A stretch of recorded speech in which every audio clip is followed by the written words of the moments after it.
Historia del Cristianismo. Tomo 1 por Justo L. González.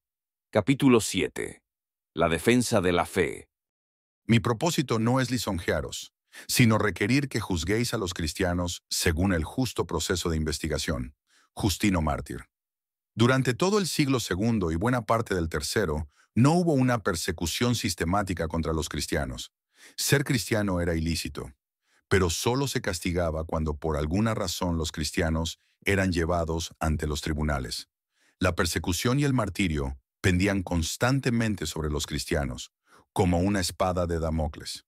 Pero el que esa espada cayera sobre sus cabezas o no, dependía de las circunstancias del momento, y sobre todo de la buena voluntad de las gentes. Si por alguna razón alguien quería destruir a algún cristiano, todo lo que tenía que hacer era llevarle ante los tribunales. Tal parece haber sido el caso de Justino, acusado por su rival Crescente. En otras ocasiones, como en el martirio de los cristianos de León y Viena, era el populacho el que, instigado por toda clase de rumores acerca de los cristianos, exigía que se les prendiera y castigara. En tales circunstancias, los cristianos se veían en la necesidad de hacer cuanto estuviera a su alcance por disipar los rumores y las falsas acusaciones que circulaban acerca de sus creencias y de sus prácticas. Si lograban que sus conciudadanos tuvieran un concepto más elevado de la fe cristiana, aunque no llegaran a convencerles, al menos lograrían disminuir la amenaza de la persecución. A esta tarea se dedicaron algunos de los más hábiles pensadores y escritores entre los cristianos, a quienes se da el nombre de apologistas, es decir, defensores. Y algunos de los argumentos en pro de la fe cristiana que aquellos apologistas emplearon han seguido utilizándose en defensa de la fe a través de los siglos. Empero, antes de pasar a exponer algo de la obra de los apologistas, es necesario que nos detengamos a resumir los rumores y acusaciones de que eran objeto los cristianos, y que los apologistas intentaron refutar. Las acusaciones contra los cristianos. Lo que se decía acerca de los cristianos puede clasificarse bajo dos categorías: los rumores populares y las críticas por parte de gentes cultas. Los rumores populares se basaban generalmente en algo que los paganos oían decir o veían hacer a los cristianos, y entonces lo interpretaban erróneamente. Así, por ejemplo, los cristianos se reunían todas las semanas para celebrar una comida a la que frecuentemente llamaban fiesta de amor. Esa comida era celebrada en privado, y solo eran admitidos quienes habían sido iniciados en la fe, es decir, bautizados. Además, los cristianos se llamaban hermanos entre sí, y no escaseaban los casos de hombres y mujeres que decían estar casados con sus hermanos y hermanas. Sobre la base de estos hechos, se fueron tejiendo rumores cada vez más exagerados, y muchos llegaron a creer que los cristianos se reunían para celebrar una orgía en la que se daban uniones incestuosas. Según se decía, los cristianos comían y bebían hasta emborracharse, y entonces apagaban las luces y daban rienda suelta a sus pasiones. El resultado era que muchos se unían sexualmente a sus parientes más cercanos. También sobre la base de la comunión surgió otro rumor. Puesto que los cristianos hablaban de comer la carne de Cristo, y puesto que también hablaban del niño que había nacido en un pesebre, algunos entre los paganos llegaron a creer que lo que los cristianos hacían era que escondían un niño recién nacido dentro de un pan, y lo colocaban ante una persona que deseaba hacerse cristiana. Los cristianos entonces le ordenaban al neófito que cortara el pan, y luego devoraban el cuerpo todavía palpitante del niño. El neófito, que se había hecho partícipe de tal crimen, quedaba así comprometido a guardar el secreto. Otra extraña opinión que algunos sostenían era que los cristianos adoraban a un asno crucificado. Desde algún tiempo antes se había dicho que los judíos adoraban a un asno. Ahora comenzó a transferirse esa opinión a los cristianos, a quienes se hacía entonces objeto de burla. Todas estas ideas, y otras muchas, que circulaban acerca de los cristianos eran a todas luces falsas, y para refutarlas los cristianos no tenían más que señalar hacia su propia vida y conducta, cuyos principios eran mucho más estrictos que los de los paganos. Pero había otras acusaciones que se hacían contra los cristianos, no ya por el vulgo mal informado, sino por personas cultas, muchas de las cuales conocían algo de las doctrinas cristianas. Bajo diversas formas, todas estas acusaciones podían resumirse en una.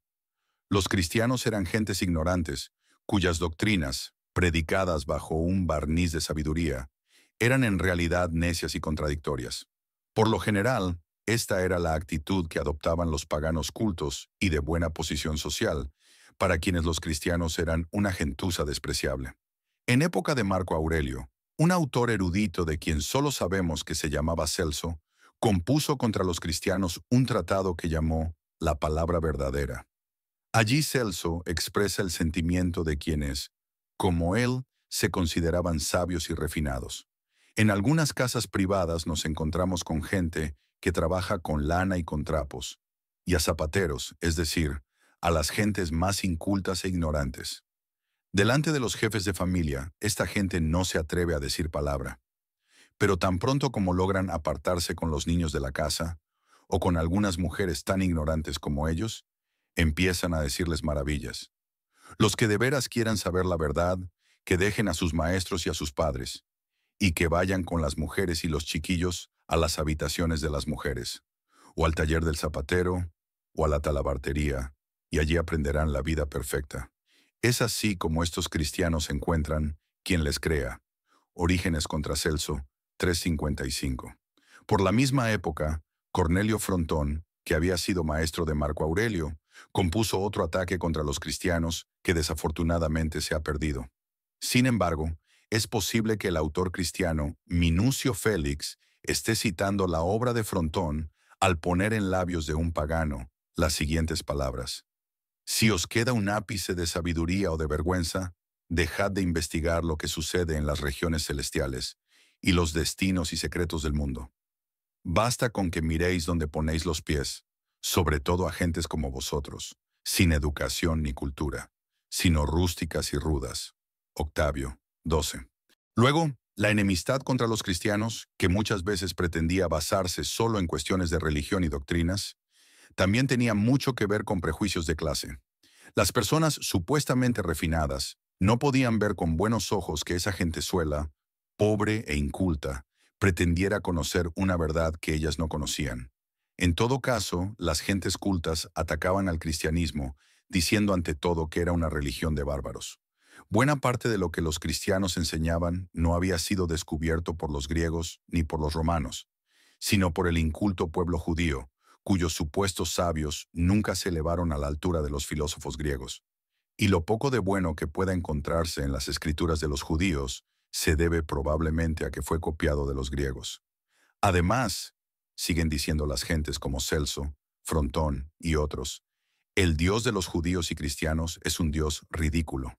Por una parte dicen que es omnipotente y que es el ser supremo que se encuentra por encima de todo, pero por otra parte le describen como un ser curioso, que se inmiscuye en todos los asuntos humanos, que está en todas las casas viendo lo que se dice y hasta lo que se cocina. Ese modo de concebir la divinidad es una sinrazón, o bien se trata de un ser omnipotente, por encima de todos los otros seres, y por tanto apartado de este mundo, o bien se trata de un ser curioso y entremetido, para quien las nimiedades humanas resultan interesantes. En todo caso, sea cual fuere este Dios de los cristianos, el hecho es que su culto destruye la fibra misma de la sociedad, pues hace que quienes lo siguen se abstengan de toda clase de actividades sociales, so pretexto de que participar en ellas sería adorar a dioses que no existen. Pero si en verdad tales dioses no existen, ¿por qué temerles? ¿Por qué no participar de su culto junto a la gente sensata, aun cuando uno no crea en ellos? El hecho parece ser que los cristianos, que dicen que los dioses paganos son falsos, sin embargo siguen temiendo a esos dioses. En cuanto a Jesús, basta recordar que fue un malhechor condenado por las autoridades romanas.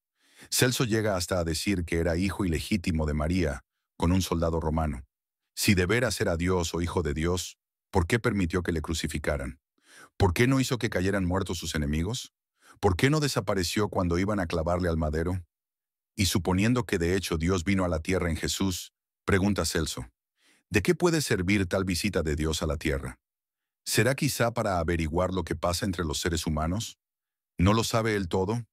¿O será que lo sabe, pero no puede corregirlos si no viene él en persona a hacerlo. Contra Celso 4:2. Por último, estos cristianos andan predicando y creyendo que han de resucitar. Es sobre la base de esa fe que se enfrentan al martirio con una obstinación casi increíble. Pero no es cosa de gentes sensatas dejar esta vida, que es cosa segura, por otra vida supuestamente superior, que en el mejor de los casos es cosa dudosa. Y eso de la resurrección es el colmo de las necedades cristianas. ¿Cómo han de resucitar aquellos cuyos cuerpos han sido destruidos por fuego, o devorados por los peces o las fieras? ¿Irá Dios por todo el mundo recogiendo y uniendo los pedazos de cada cuerpo? ¿Cómo se las arreglará Dios en el caso de aquellas porciones de materia que han pertenecido primero a un cuerpo y después a otro? ¿Se las adjudicará a su primer dueño? En tal caso, ¿quedará un hueco en el cuerpo resucitado del dueño posterior?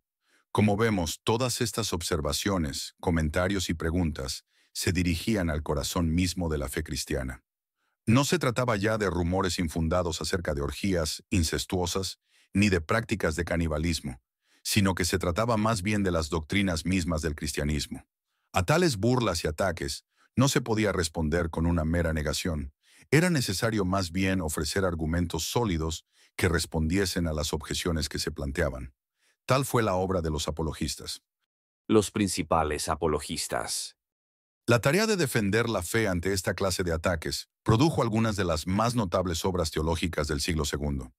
Y aún en el tercero y el cuarto no faltaron quienes continuaron esa tradición. Desde nuestra perspectiva, sin embargo, los autores que nos interesan por el momento son los que primero se enfrentaron a esta tarea, es decir, los que escribieron durante el siglo II y los primeros años del tercero. Posiblemente una de las más antiguas apologías que han llegado a nuestros días es el discurso a Diogneto, cuyo autor anónimo, quizá Quadrato, parece haber vivido a principios del siglo II.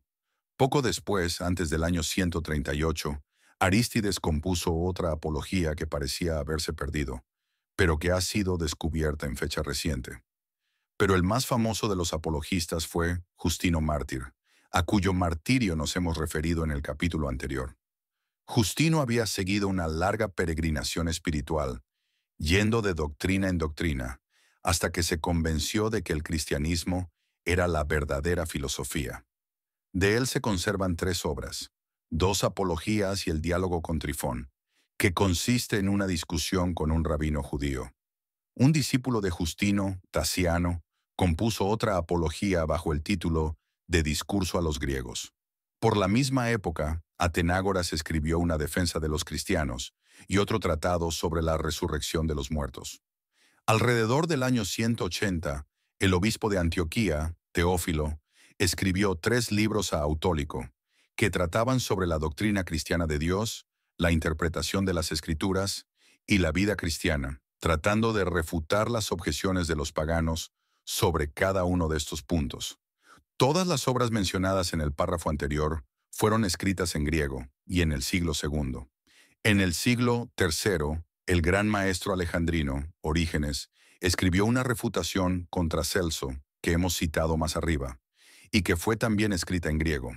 En lengua latina, los últimos años del siglo II y los primeros del tercero nos han dejado 2 escritos apologéticos, parecidos entre sí, y sobre los cuales los eruditos no concuerdan acerca de cuál fue escrito primero: la Apología de Tertuliano y el Octavio de Minucio Félix, que también hemos citado más arriba.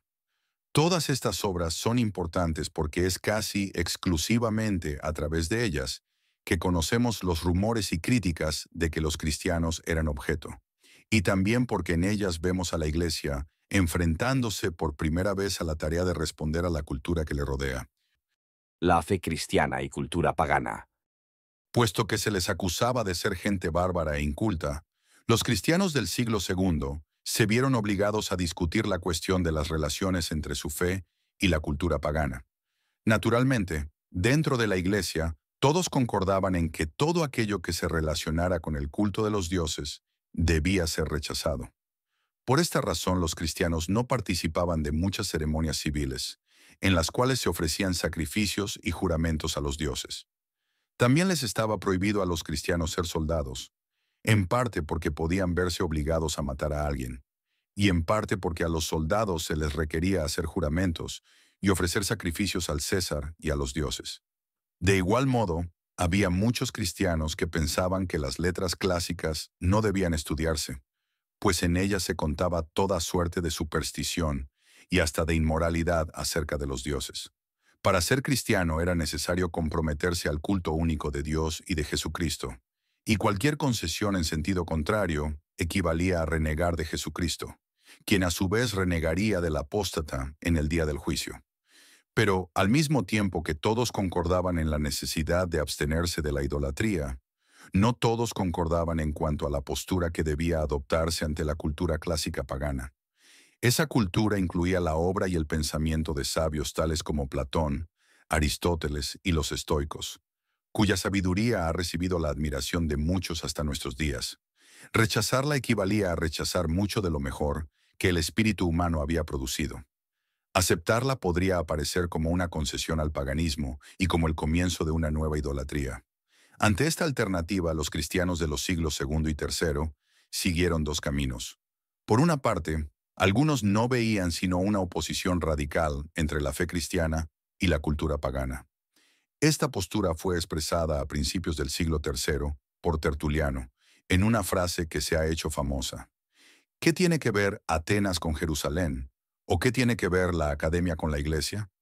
Tertuliano escribió estas líneas porque, como veremos más adelante, en su tiempo circulaban muchas tergiversaciones del cristianismo, y él estaba convencido de que esas herejías se debían a que algunos habían tratado de combinar la fe cristiana con la filosofía pagana. Pero aún antes de que tales herejías constituyeran una preocupación fundamental para los cristianos, ya había quienes adoptaban una postura semejante frente a la cultura clásica. Quizá el mejor ejemplo de esto pueda verse en el discurso a los griegos que compuso Tasiano, el más famoso discípulo de Justino. Esta obra es un ataque frontal contra todo lo que los griegos consideraban valioso, y una defensa de los bárbaros, es decir, de los cristianos. Los griegos llamaban bárbaros a todos los que no hablaban como ellos, y por tanto lo primero que Tasiano les echa en cara es que ellos mismos no se han puesto de acuerdo en cuanto a cómo ha de hablarse el griego, puesto que en cada región hablan de un modo distinto. Además, estas gentes que piensan que su lengua es la suprema creación humana han inventado la retórica, que no es sino el arte de vender las palabras por oro, ofreciéndolas al mejor postor, aunque con ello se pierda la libertad de pensamiento y se defienda la injusticia y la mentira. Todo lo que hay de valioso entre los griegos, prosigue Tasiano, lo han tomado de los bárbaros. Así, por ejemplo, la astronomía la aprendieron de los babilonios, la geometría de los egipcios y la escritura de los fenicios. Y lo mismo puede decirse acerca de la filosofía y de la religión, puesto que los escritos de Moisés son mucho más antiguos que los de Platón, y hasta más antiguos que los de Homero. Si de veras Homero y Platón eran personas cultas, según los propios griegos dicen, es de suponerse que conocieron los escritos de Moisés. Por tanto, cualquier coincidencia entre la cultura supuestamente griega y la religión de los bárbaros, hebreos y cristianos, se debe a que los griegos han aprendido su sabiduría de los bárbaros. Pero en todo caso, lo cierto es que los griegos, al leer la sabiduría de los bárbaros, no la entendieron, y por tanto, adulteraron la verdad que los hebreos conocían. Por tanto, la supuesta sabiduría griega no es sino un pálido reflejo y una caricatura de la verdad que Moisés conoció y que los cristianos ahora predican. Si esto es cierto de lo mejor de la cultura pagana, podemos adivinar lo que Tasiano ha de decir acerca de los dioses de los griegos. Acerca de los dioses, Homero y los demás poetas griegos cuentan cosas dignas de vergüenza, pues entre ellos se practica la mentira, el adulterio, el incesto y el infanticidio. ¿Cómo entonces se nos ha de pedir que honremos a tales dioses, si son a todas luces inferiores a nosotros? Por último, añade Tasiano, no olvidemos que muchas de las esculturas que los griegos adoran son en realidad estatuas de mujerzuelas y prostitutas, a quienes los escultores tomaron por modelos. Por tanto, los mismos griegos que critican a los cristianos por ser de baja clase social, en realidad adoran a gentes de esa misma clase. Empero no todos los cristianos adoptaban esa postura totalmente negativa ante la cultura pagana. El más claro ejemplo de una actitud mucho más positiva hacia esa cultura lo tenemos en Justino, el maestro de Tasiano. Justino es, sin lugar a dudas, el más distinguido pensador cristiano de mediados del siglo segundo. Antes de hacerse cristiano, había estudiado las diversas filosofías que en su época se ofrecían como más acertadas, y había llegado por fin a la conclusión de que el cristianismo era la verdadera filosofía. Al convertirse al cristianismo, Justino no dejó de ser filósofo, sino que se dedicó a hacer filosofía cristiana. Y buena parte de esa filosofía consistía en descubrir y explicar las relaciones entre el cristianismo y la sabiduría clásica. Por lo tanto, Justino no albergaba hacia esa filosofía los mismos sentimientos radicalmente negativos de su discípulo Tasiano. Esto no quiere decir, sin embargo, que Justino haya comprometido su fe o que fuese un cristiano de escasa convicción, pues cuando le llegó el momento de testificar de Cristo ante las autoridades imperiales, lo hizo con toda firmeza. Y por tanto la posteridad le conoce con el honroso nombre de Justino Mártir. Justino ve varios puntos de contacto entre el cristianismo y la filosofía pagana. Los mejores filósofos, por ejemplo, hablaron de un ser supremo que se encuentra por encima de todos los demás seres y del cual todos derivan su existencia. Sócrates y Platón sabían que existe la vida allende la muerte física, y Sócrates mostró la fuerza de esa creencia en su muerte ejemplar. Platón también sabía que este mundo no agota toda la realidad, sino que hay otro mundo de realidades eternas. En todo esto, los filósofos tenían razón. Justino no está completamente de acuerdo con ellos, puesto que él sabe, por ejemplo, que el centro de la esperanza cristiana no es la inmortalidad del alma, sino la resurrección del cuerpo. Pero a pesar de esta y otras diferencias, hay en los filósofos atisbos de la verdad que no es posible explicar como una mera coincidencia. ¿Cómo explicar entonces este acuerdo parcial entre los filósofos y la fe cristiana? Justino lo explica acudiendo a la doctrina del logos. El término griego logos quiere decir tanto palabra como razón. Según los filósofos griegos, todo lo que nuestra mente alcanza a comprender, lo alcanza porque de algún modo participa del logos o razón universal. Por ejemplo, si podemos comprender que 2 y 2 son 4, esto se debe a que tanto en nuestra mente como en el universo existe un logos, una razón u orden, según el cual 2 y 2 son 4.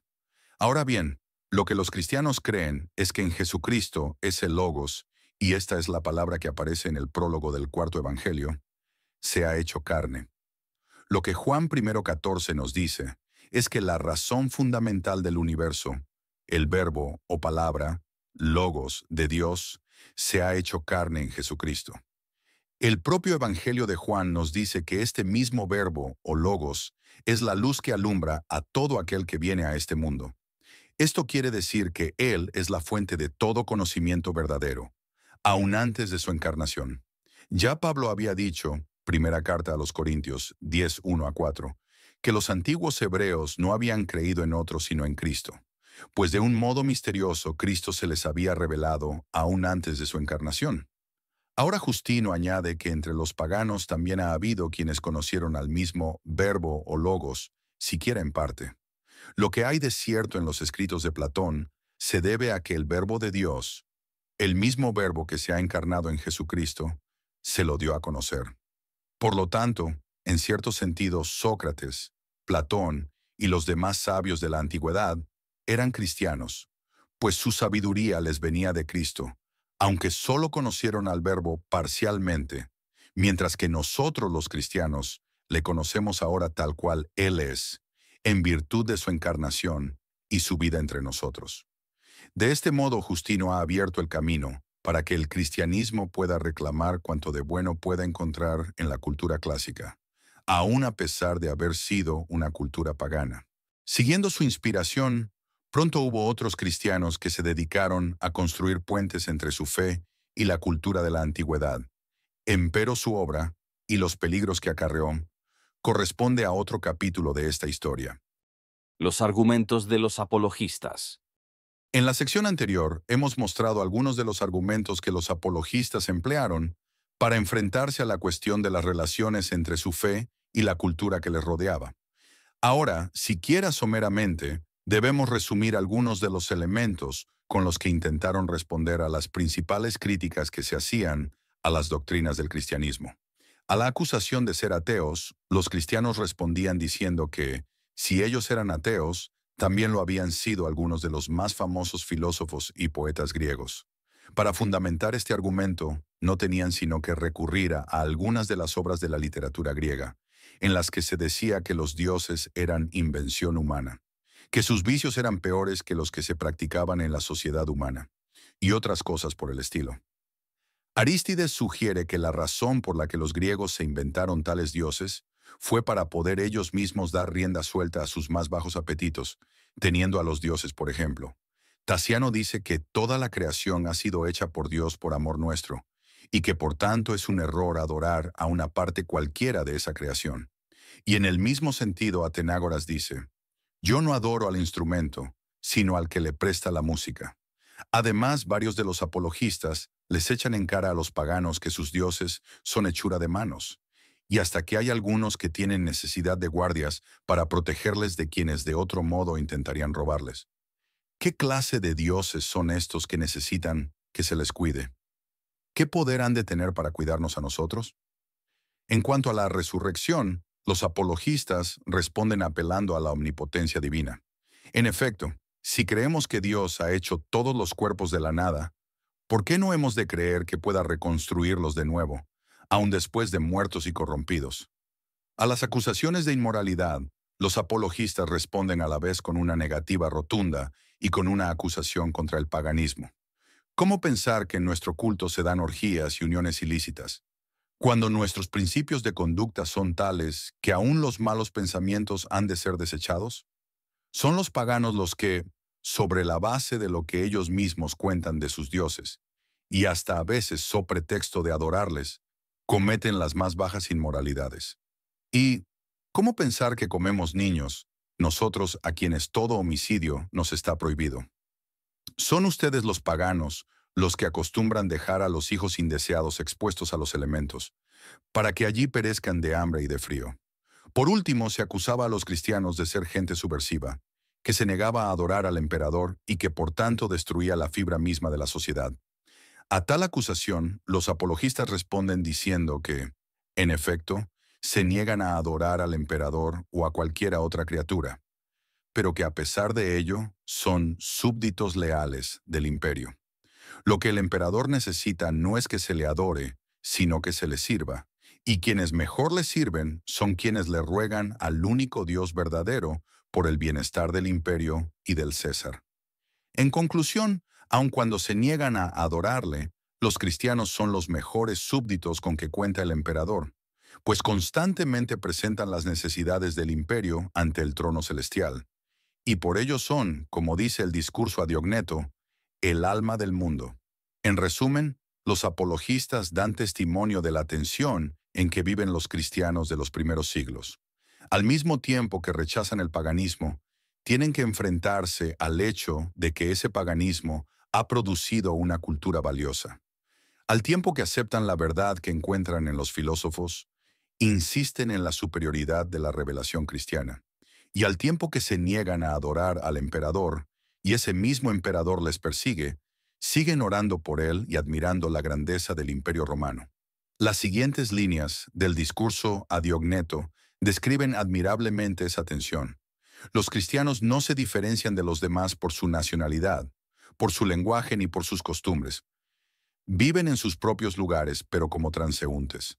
Cumplen con todos sus deberes de ciudadanos, pero sufren como extranjeros. Donde quiera que estén encuentran su patria, pero su patria no está en ningún lugar. Se encuentran en la carne, pero no viven según la carne. Viven en la tierra, pero son ciudadanos del cielo. Obedecen todas las leyes, pero viven por encima de lo que las leyes requieren. A todos aman, pero todos les persiguen. Discurso a Diogneto, 5:1-11. Gracias por llegar hasta aquí. En el próximo capítulo aprenderemos sobre algunas de las herejías de la época y cómo la Iglesia luchó contra ellas. Dios te bendiga.